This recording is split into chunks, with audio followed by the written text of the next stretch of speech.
If I could go back to my very first trip to Europe, there's one decision I would change immediately. At the time, it seemed like the smartest thing to do. It made perfect sense. In fact, I was convinced I was doing everything right, but that one decision quietly changed the entire experience of my trip. It left me frustrated, stressed, and wondering why the adventure I'd dreamed about for years didn't feel the way I imagined. The surprising part is, it wasn't because I missed a train. It wasn't because I got lost. It wasn't because Europe disappointed me. The mistake was completely my own. And here's why I'm telling you this. Because if you're planning your first trip to Europe, there's a very good chance you'll make the exact same mistake unless someone warns you first. Looking back now, I'm actually grateful it happened. Not because it was enjoyable, but because it completely changed the way I travel today. And honestly, I think it made me a better traveler. So let me take you back to the beginning, and show you the one mistake that taught me the biggest lesson of my entire Europe trip. Chapter 1. I thought I was fully prepared. Before my first trip to Europe, I thought I had done everything right. I spent weeks researching. I watched travel videos almost every day. I read blog posts. I saved maps. I made checklists. I wanted to be prepared for everything. In my mind, preparation meant confidence. The more I planned, the smoother the trip would be. At least, that's what I believed. When the day finally arrived, I couldn't stop smiling. Walking through the airport felt surreal. I kept thinking, I'm actually doing this. For years, Europe had been a place I admired from a distance. Now I was finally there. Every building looked like something from a postcard. Every train station felt like the beginning of another adventure. Even hearing different languages around me made me stop for a moment and appreciate where I was. Everything felt exciting. Everything felt possible. And because I had planned so carefully, I honestly believed I had avoided the mistakes that first-time travelers usually make. I thought the difficult part was already behind me. I couldn't have been more wrong. The mistake that changed my trip wasn't something I forgot to pack. It wasn't choosing the wrong hotel. It wasn't getting lost in a new city. In fact, I didn't even realize I was making the mistake while it was happening. That's what made it so dangerous. It looked completely reasonable. It felt like the right decision. But little by little, it started changing the way I experienced every day of my trip.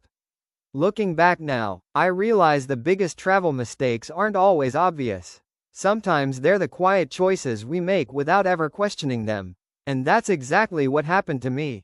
Chapter 2. The mistake I didn't even notice. The strange thing about my biggest travel mistake is that it didn't feel like a mistake at all.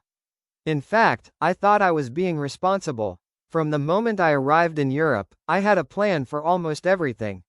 What time I would wake up, which train I would catch, which landmarks I wanted to see, how long I would spend at each place. Every day had a schedule. At first, it felt great. I was checking things off my list, seeing famous places I dreamed about for years. It felt like I was making the most of every minute. But after a while, something changed.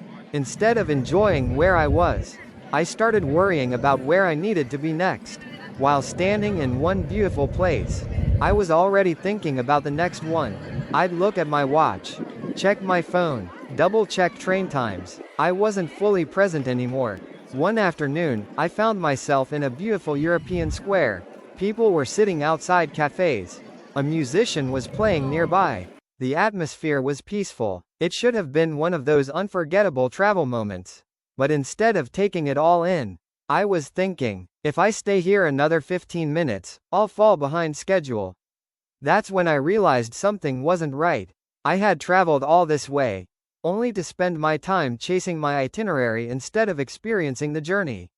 And the worst part? No one had told me this could happen. Every travel guide had taught me how to plan, but no one had taught me when to let go of the plan. Looking back now, I realize my biggest mistake wasn't getting something wrong. It was believing that a perfect schedule would create a perfect trip. Instead, it was quietly stealing the very moments I'd traveled so far to experience. I didn't know it yet, but one unexpected moment was about to change the way I looked at travel forever. Chapter 3. The moment I stopped rushing. The turning point came on a day that wasn't supposed to be special. According to my itinerary, I was already running behind. I still had places to visit, a train to catch, and another city waiting for me. Normally, I would have rushed off without thinking twice. But this time, I didn't. I found a quiet bench overlooking the square and decided to sit down. Just for a few minutes. No map, no schedule, no checking the time. At first, it felt strange. I kept thinking about everything I wasn't doing. But as the minutes passed, something unexpected happened. For the first time since arriving in Europe, I wasn't trying to get somewhere.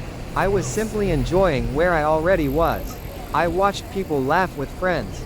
I listened to a street musician playing a familiar melody. I noticed the sound of church bells echoing through the city. The smell of fresh coffee drifted from a nearby cafe. And suddenly, I realized something. These were the moments I dreamed about. Not rushing from landmark to landmark. Not constantly checking my watch. Just being there. I smiled because I finally understood what my trip had been trying to teach me all along. Travel isn't a race. There isn't a prize for seeing the most places in the shortest amount of time. The real reward is giving yourself enough time to actually experience the places you've come so far to see. That afternoon, I made a promise to myself. From now on, I'll leave room for the unexpected. I'll stop trying to control every minute. And I'll let the journey unfold the way it's meant to. It sounds like a small decision, but looking back now, it completely changed the rest of my Europe trip. Because from that day forward, I stopped measuring my journey by how many places I visited. I started measuring it by how deeply I experienced them. Chapter 4. The Europe I almost missed. After that afternoon, I didn't suddenly become a different traveler. I still missed a train once. I still took a wrong turn now and then. I still had moments where I wasn't quite sure where I was going. But something inside me had changed. Those little problems no longer felt like disasters. They became part of the adventure. Instead of rushing from one attraction to the next, I started giving myself permission to slow down. I'd spend an extra hour sitting in a quiet square. I'd walk down streets that weren't on my itinerary. Sometimes I'd stop just to watch everyday life happening around me. And those unexpected moments became the memories I still think about today. I don't remember every museum ticket. I don't remember every train number. But I do remember the feeling of hearing church bells echo through an old city. I remember the smell of fresh bread drifting from a small bakery early in the morning. I remember smiling at strangers. And the simple joy of realizing I didn't need to understand every word to feel welcome. Those moments weren't on my checklist. I never planned them, but somehow, they became the heart of my trip. That's when I understood something I'll never forget. Travel isn't about collecting destinations. It's about collecting moments that quietly change you. If I had continued rushing through Europe, I probably would have come home with more photos. But I would have returned with fewer memories. And that's a trade I'd never want to make again. Looking back now, the biggest mistake I made in Europe didn't ruin my trip. It taught me how to truly experience one. Chapter 5. The lesson I brought home. When I boarded the plane home, I thought about how different I felt from the person who had arrived in Europe. I had visited incredible places, seen famous landmarks, tried new foods, met wonderful people, but strangely, those weren't the first things that came to mind. The lesson I kept thinking about was much simpler. I had spent so much time trying to create the perfect trip, that I almost forgot to actually live it. And I don't think that's only true for travel. Sometimes we become so focused on reaching the next goal, the next destination, the next achievement, that we forget to appreciate where we are right now. Europe reminded me that some of life's most meaningful moments can't be scheduled. You can't put them on an itinerary. You can't plan exactly when they'll happen. You simply have to be present enough to notice them. Looking back now, I don't regret making that mistake. I regret believing that every minute had to be productive. Because the moments that changed me the most were the ones I never planned. The unexpected conversation, the quiet walk through an unfamiliar street, the extra few minutes I almost didn't allow myself to have. Those moments didn't just change my trip. They changed the way I think about travel forever. And maybe, they changed the way I think about life too. So if you're planning your very first trip to Europe, or any trip you've been dreaming about, let me leave you with one piece of advice. Plan enough to feel prepared, but don't plan so much that there's no room left to be surprised.